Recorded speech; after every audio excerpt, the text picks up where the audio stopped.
Welcome to the Sellernomics podcast, sharing valuable tips and information in the Amazon and e-commerce space. Each week, we deliver the best interviews with some of the top Amazon personalities in the industry to help you grow your business. Today's episode is brought to you by GETIDA, the global leader in FBA auditing and reimbursements. And now, here is your host, Rob Stanley. Hey everyone, welcome back to the Sellernomics podcast.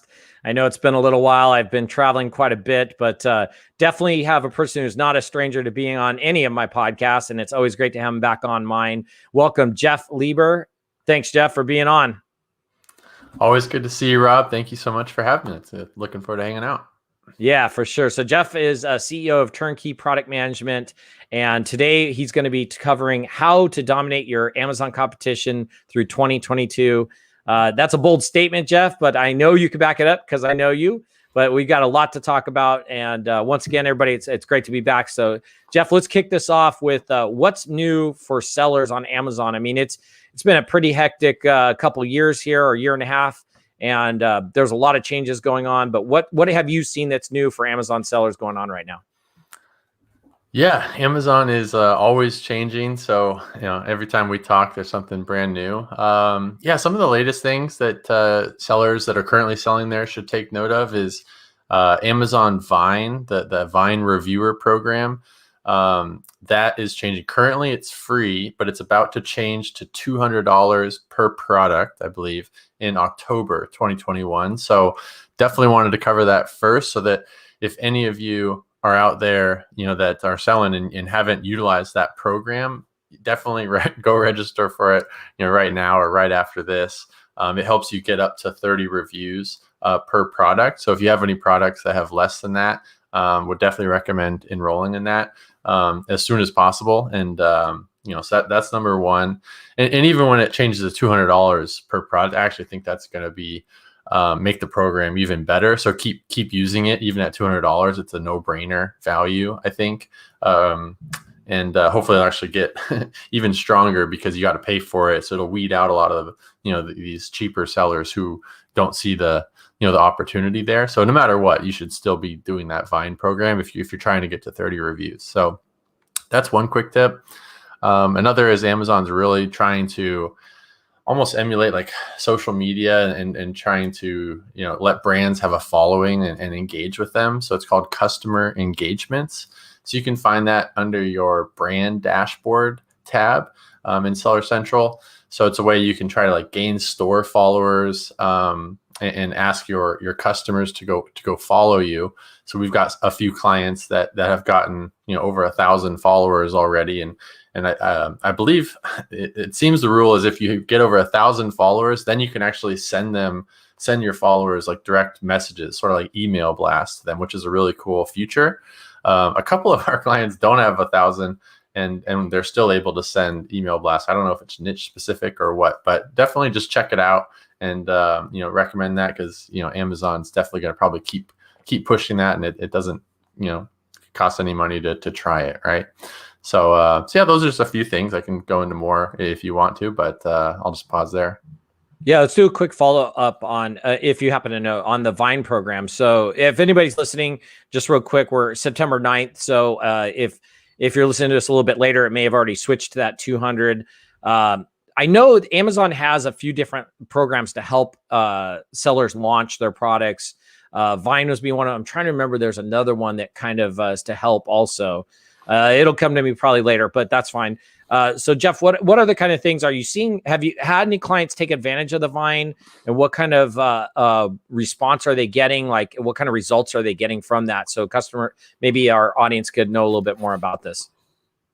Yeah, I mean, almost all of our clients utilize it, and we've had clients that launch a brand new product, have no reviews, and they can get 30 reviews, within a couple months, around there at the fastest. And so it's a great way to do that. You just have to give away the product for free, at cost. So you just have to eat that cost a little bit. But I mean, at the end of the day, like Amazon customer reviews now are so important, and Amazon has made it a lot harder to get reviews.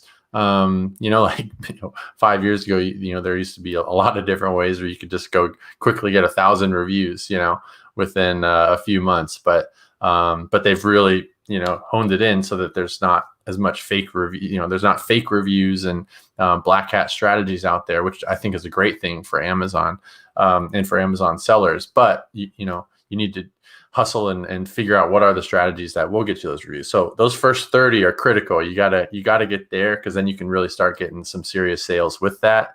To get the ball rolling. Because if you're sitting at 0 or 1 or 2 reviews for the first month or two during that launch phase, which is so important on Amazon, it can really, really be tough to come back from that.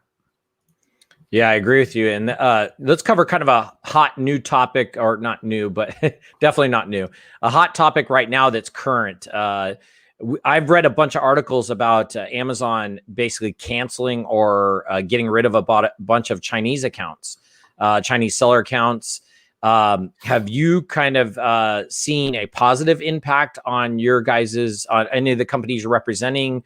Like, has their growth gone up, or maybe it's not quite as competitive with some of these Chinese sellers being taken off? And what's your kind of thought on that, Jeff?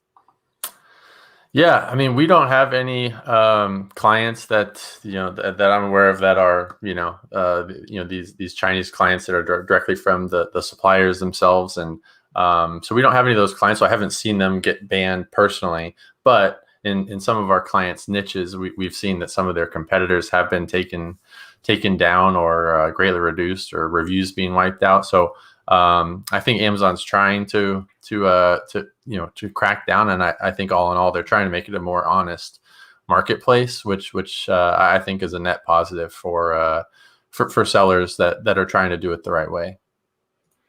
Yeah, I agree with you. And I've still keep in touch with a lot of people that sell obviously on Amazon and stuff, and they're seeing quite a bit of a boost right now.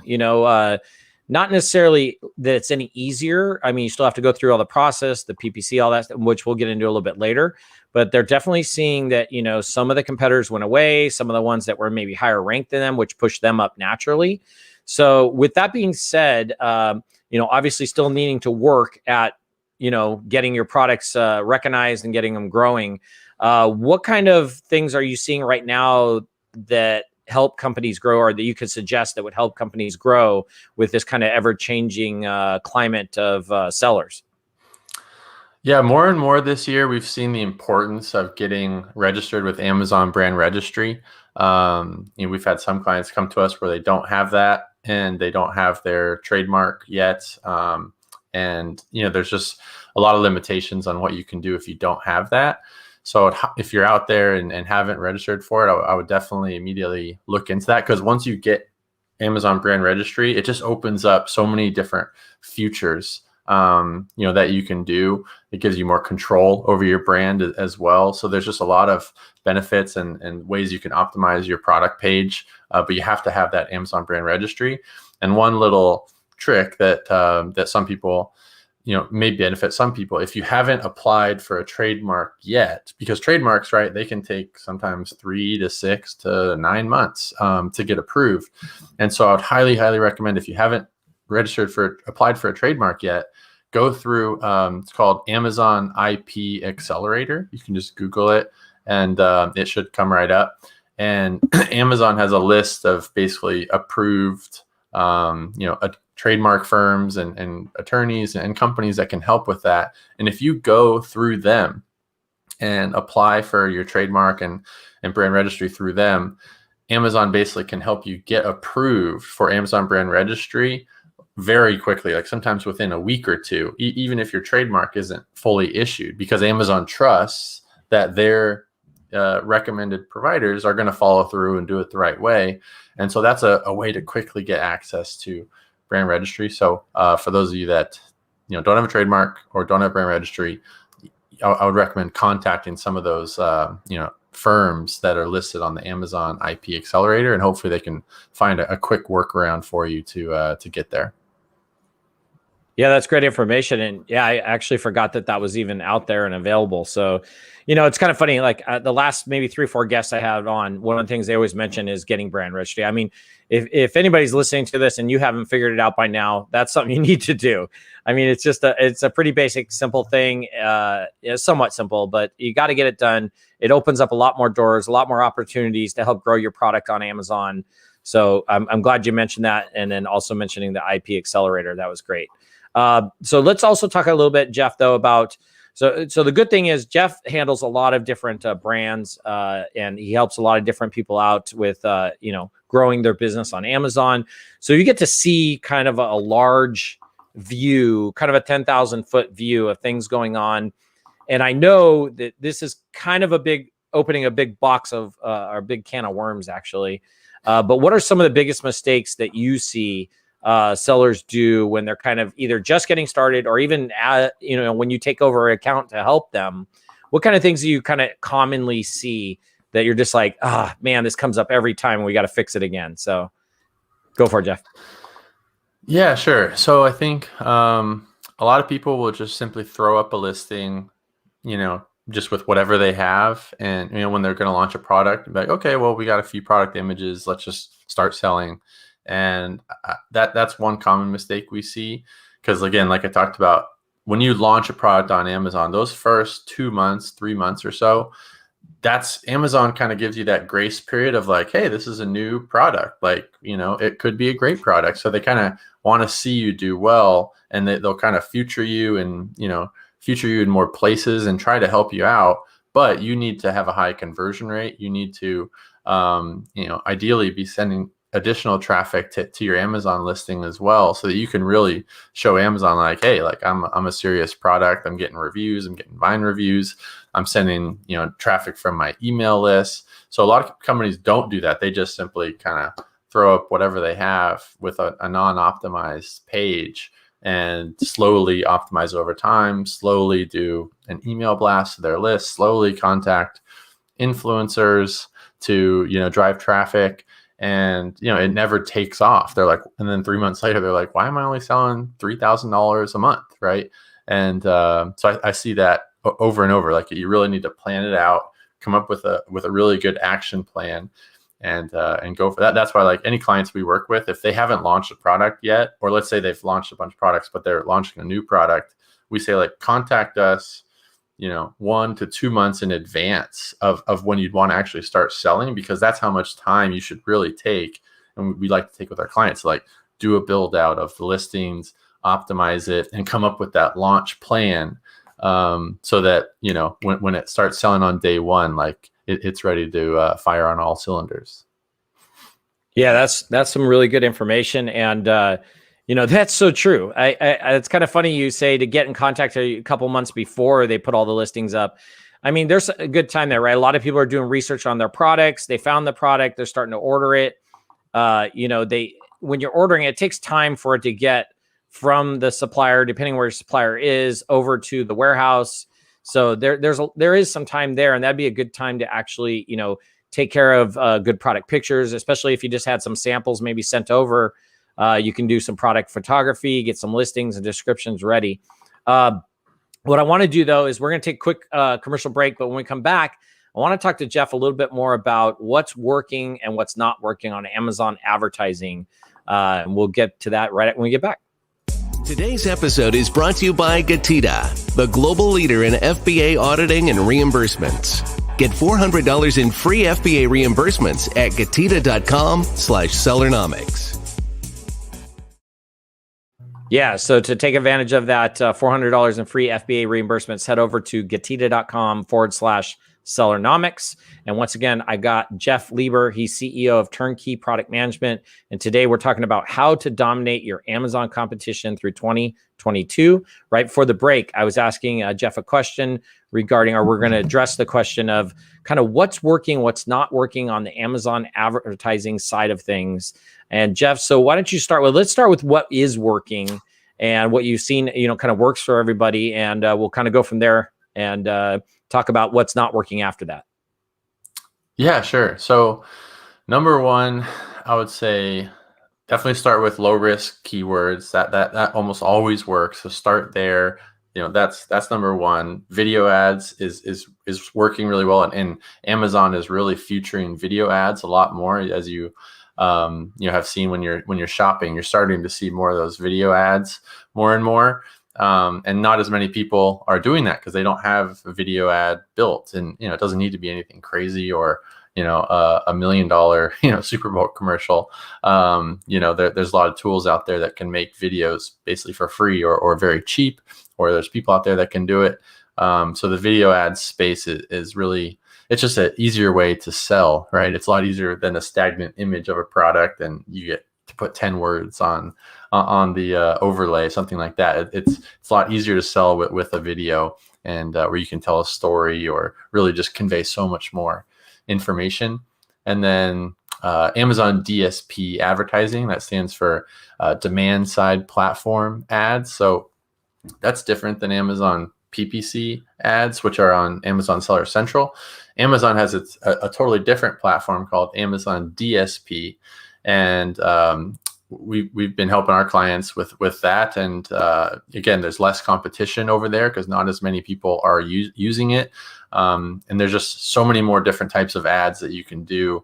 You can retarget your past customers. You can retarget visitors who have visited your competition's product pages and haven't bought yet. And you can really get laser focused with a lot more filters and specific windows of tracking those people. You can also advertise to people when they're off of Amazon, like following them, when they're whatever on Facebook or Instagram, or on browsing websites on the web. You can retarget them with those ads there as well. So we're seeing a lot of success there on the Amazon DSP ad side. So yeah, I would highly recommend people check that out for sure. Yeah, so that's some great information, definitely regarding some things you can do that should help you out. What things are you seeing that maybe aren't working as good as they used to be, or they're kind of, and it doesn't have to necessarily be something on Amazon. It could be, and I'm just going to throw one out there, right? Used to be, there was quite a few services out there that would let you, basically come out there, put your product up, give it away, give them codes, give some refunds back. Is that still working, or is that maybe not working? And what other items maybe in the advertising / promotion are not working like they used to in the past there, Jeff? Yeah, that's a great question, Rob.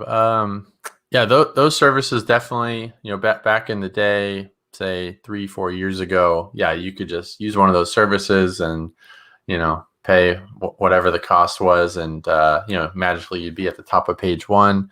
And it was just a feeding frenzy back then. I think they have become less effective, and a lot of them have gone out of business. There are a few services out there that do it the right way. They're not, breaking Amazon terms of service, and it can help provide a boost, but it's not the cure all. You can't just rely on that one service, and you're gonna, because those services also are expensive as well. Sometimes you got to pay 10, 15, 20 bucks a unit on top of giving away the product for free. And you don't even get that many reviews out of it as well, because you can't promise that. If someone's promising 100% review rate on one of those services or close to it, I wouldn't touch that with a 10-foot pole, because that's a good way to probably get yourself banned, because that's definitely black hat. So yeah, I think you're really trying to cultivate your own brand, your own audience. And when you have a brand, once you have a really great product, and you actually have a good brand, and if you have, say, your own email list or your own social media following, where you actually have a connection with your customers, right? Then you're communicating with them off of Amazon, right? So you can do a little bit more because they trust you. You can do some search, find, buy type stuff, so some organic type strategies with them, because they know you, they trust you, they want the product, they'll do more stuff. So I think that's more the way to go. And there's ethical ways to do that for sure. Yeah, things have changed, and they're always evolving. Things that may work today may not necessarily work, in a couple more years from now. Who knows? Amazon's a very fluid, always shifting platform, And hence why we have these podcasts and we have people on like Jeff to kind of talk about these things, because listening and understanding what's kind of current, what's going on right now can definitely benefit the sellers out there and help them, understand what's working right now, what they should be looking at, and maybe things they were doing, let it go and move on to some of these newer tactics and things that are not black hat. They're, above ground, or use some of the services that Amazon has available to the sellers to definitely promote things. So earlier, Jeff, you and I were talking about, you were kind of giving me this example or like a case study that you guys have done with some of the sellers that you work with, or a seller that you work with. Why don't you, real quickly, before we jump into that, we're going to do a quick commercial break, but when we come back, Jeff's got a great story to tell you about a case study he's done with one of his customers and some of the results they've seen, and we're going to get to that right after this. Did you know that Amazon probably owes you money for FBA reimbursements? Get $400 in free FBA reimbursements at GETIDA.com/Sellernomics. Yeah, so once again, I got Jeff Lieber. He's CEO of Turnkey Product Management, and we're talking about how to dominate your Amazon competition through 2022. And just real quick, head on over to GETIDA.com/Sellernomics to get that $400 in free FBA reimbursement. So right before the break, I was talking to Jeff about a case study he has. Jeff, give us some information. Give us a little background on that case study you did, and kind of give us the whole story on how it went, where they're at now, and that whole thing. Take it away. Yeah, for sure. I got two quick ones that highlight like different strategies that people can implement in their own business depending on where they're at. So one is we've got a client that we've had for now over 3.5 years now, which we're very proud of, and they're just really good people and have built an amazing brand. When they came to us, they were around 150K a month already. So they were already doing well, but they wanted to focus elsewhere on Shopify, on building their brand, on going to events in their space. And they were very great at that, but they just didn't want to deal with Amazon. So we helped take that over. They had a lot of products, so we helped optimize a lot of those products. That was just sort of like step one. And then right now, they actually have grown to over 300,000 a month in sales. And two things that have helped that recently. One was launching once COVID hit. Some of their products were no longer really relevant during those first 6 months of COVID, when everyone really freaked out and things changed. Places started closing down. So we helped them to come up with a list of new products that would still fit under their brand, but fit the new post-COVID environment, and help them launch those products. So that was one way that we really helped to get their business. Like, they took a dive, and then we helped them get back to where they were. So that really helped. And then as well, we've helped them to expand internationally. So selling in Amazon Canada, Amazon Mexico, Amazon Europe. And so that's really also been really helpful, because those platforms are very similar, but a lot less competition there. We don't make as much revenue, obviously, as Amazon.com here in the US, but in total, that's what's helped them get to over 300K a month, and they're a super sustainable business, because it's so diversified. They have so many products in so many countries. So that's been a really fun one. And more recently, we had a client that did what I said earlier. They contacted us early, a few months before launch. They weren't even on Amazon, but they were doing well on Shopify. And then they contacted us, and they gave us the timeline. We worked through a whole launch plan. And in the very first month of launching them on Amazon, this is only in May of 2021, launched over $100,000 in sales in month one. And now we're about 4 months in, and they're on pace to do 160K this month. And so that was really cool one recently. So I'm glad you brought up Shopify. Let's talk about that just a smidge, because we've been giving out these tips and everything. So if you get a client that comes to you and let's say they're only selling on Amazon, do you guys usually recommend them to also open up a Shopify store, look at other platforms or marketplaces? What's kind of your thought process on that? Because as we know, Jeff, I mean, we all want to be on Amazon. We want to be on there forever, but things happen. Sometimes people get, copyright infringements, false ones against them. You got to still keep that revenue stream coming in. What's your sort of thought process? After that, I want to talk a little bit more about kind of your backstory, but let's give us a little more info on your thought process with the Shopify. Yeah, I think 99 times out of 100, I recommend selling, on your own e-commerce website. And, the most common that we see is Shopify. A lot of our clients use that and love it.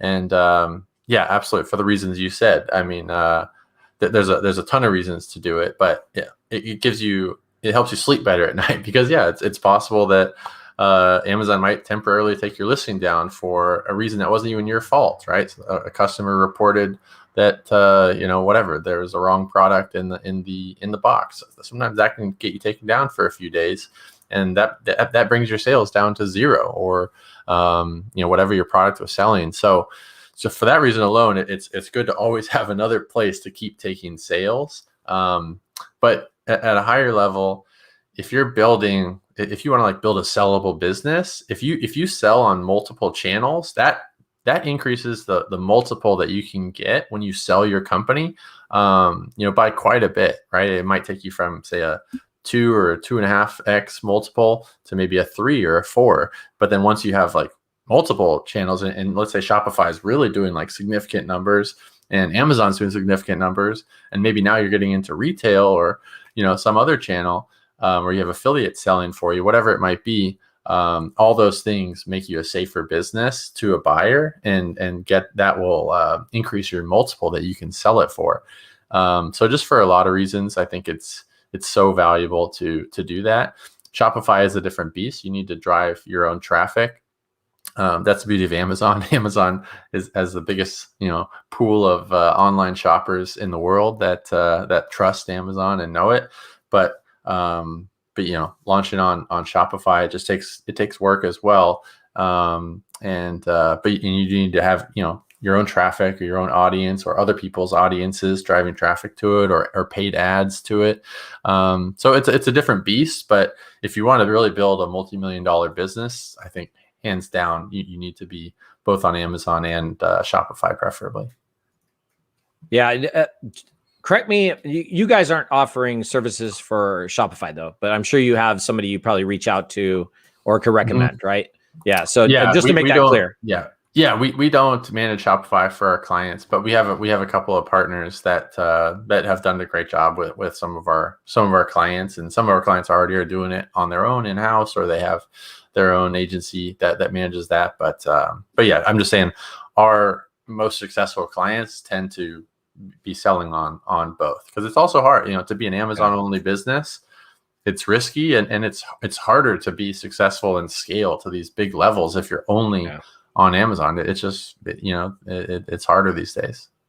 That's very true. So I'm going to give you guys a quick little background story before we jump into Jeff's background. I want to get a little pre background. So prior to me kind of exiting in 2018, I had a business partner down in San Diego, or have a business partner down in San Diego. And we were talking, and he was telling me about this. Oh man, this guy, he was in the pet industry, did really well, and he exited. And I was like, wow, that sounds great. How do we do that? Who is this guy? He goes, oh yeah, I talk to him occasionally. He helps me out. So fast forward a little bit later in the 2018, I exit from 2 companies that I had.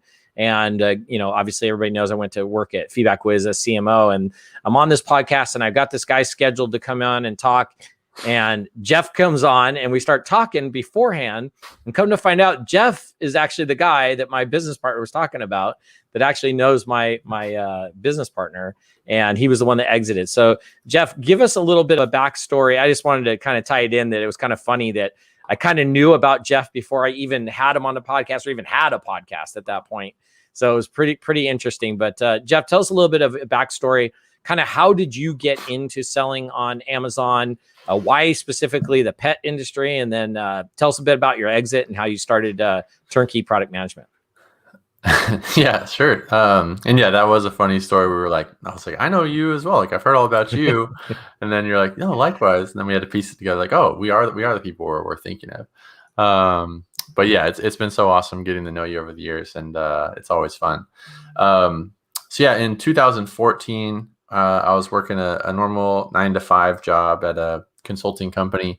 And then I just wanted to start my own business. I knew I wanted to try that and go for it. I just didn't know what. And then I saw the Amazon opportunity keep popping up and training courses. And so I took some courses and went through it. And then, just said, oh, launch on Amazon seems like a great idea. And so then I was like, okay, you got to start with one product. So I had a list of products in all these different niches. And for I really don't know why I picked it because it was so long ago. But of all the products in the world, I chose puppy training pee pads as that was going to be my $1 million ticket. and so I bought a 20-foot container from China of only one product of pee pads and wired them the money. Wasn't even sure if they were going to ship me anything. Didn't even have anyone go check on it. And luckily, it was a trustworthy factory, and they did ship me the product. And it took about a year to sell through that container. So it was not an overnight success. But I learned a lot, and it did sell through, and then ended up turning that into a brand, launched some more products, some complementary products in the dog space, spun off a baby brand, as well, with my sister giving me an idea for a product, and then helped my friend's dad, who had an awesome dog launcher called the Hurricane 9, partnered with him to help launch it on Kickstarter and Amazon. And then meanwhile, one of my good friends from college launched a sunglasses brand on Kickstarter, and they were crushing it on Shopify and Kickstarter, but they weren't doing well on Amazon. So they asked me for some help. And so I helped them. And then they said, hey, can we just pay you to manage it for us? Like, we just don't want to learn it. And I was like, I guess. And so they were my first, consulting or agency client without even knowing that it could possibly be a business. And then they referred a few people, and then, was helping a lot of people. But then, as you can see, all those things I just described, I was managing now all of those at once, which now all I wanted at the end of the day was my old 9-to-5 job back. And I just got in too deep. And so I had to make a life choice of, I need to simplify, focus on one thing. And I really liked helping other people's brands and only having to focus on the Amazon piece, versus having to manage everything in the whole business in the supply chain. So I sold my pet business for a good exit I was happy with, got out of the partnership, and got out of, sold out of everything except for turnkey. And that was about 4 years ago that I really focused on turnkey. Then I hired my cousin, my sister, and some of their friends, and we just kind of started and growing it from there. And now we've got over 22 employees. And we sell over 8 figures a year on Amazon, and it's been super fun helping people to manage their Amazon, or help manage their ads. And we've helped a lot of people. It's been really fun. Yeah, so as you could tell, Jeff has done and seen a lot of things, and definitely had his hands into a lot of different things, which is great, because if you're going to handle or hire an agency and pay them money, you want somebody who's kind of been through what you've been through, understands the pains you're going through, how to fix them for you, because he's done them. And the other really neat thing is Jeff has built up this sort of free resources, this whole grouping of free resources that is available to you. So Jeff, tell us a little bit about maybe some of these resources and how they access them, and any other information you want to give about turnkey product management, how they contact you, and just kind of maybe go over once again all the services you guys do offer if somebody wants to reach out. Yeah, appreciate it. And so I guess number one, we have full service done for you, Amazon management. We have Amazon PPC and DSP ad management. And then if you just want to, more like of the consulting side, or coaching, to train you or your team, we do that as well.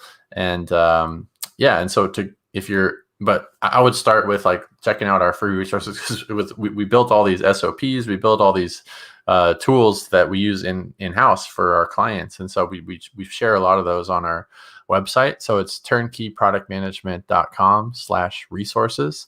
and there's just a lot of good free stuff on there. We can grade your product listing. You can send us one of your product listings, and we'll grade you, A through F if you're interested in that, and give you some tips on that. There's a lot of cool, free stuff that will help grow your business.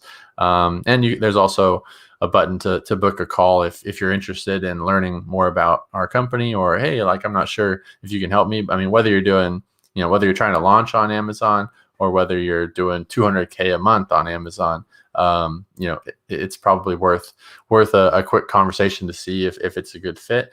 We love, working with, really great products and great brands. So if you're interested, you can book a call, and we'll hop on to see if it's a good fit, tell you what we do. And if not, no worries, you'll still walk away with some value every time. So just turnkeyproductmanagement.com/resources. And that's it. Yeah. So if you're watching this on YouTube, or you find us on the YouTube, I do have it up on the screen there, the link.